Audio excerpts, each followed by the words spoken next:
ढम ढम बाज लाहो नगर वहो बहुत नीक लागे हो बहुत नीक लागेला हो।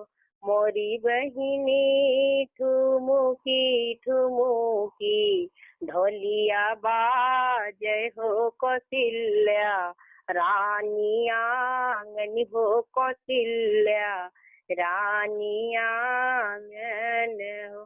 बभन जे गावनी वो सरवा होत भटी नी दुअरवा होत भटी नी दुअरवा हो। मोरी बहिनी भटवा बराक लाडुअरवा हो पंडित पोथिया खोलै हो पंडित पोथिया खोलन हो।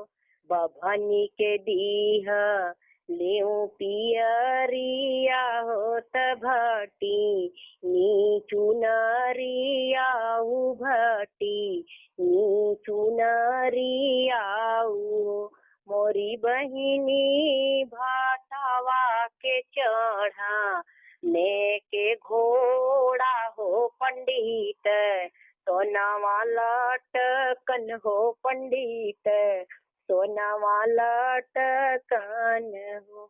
बभन मनावनी अंगनवा होत भटी नी वो तरवा भटी नी दुअरवा मोरी बहिनी भटवा बराक लाडुअरवा हो पंडित आशीष देल हो पंडित आशीष देल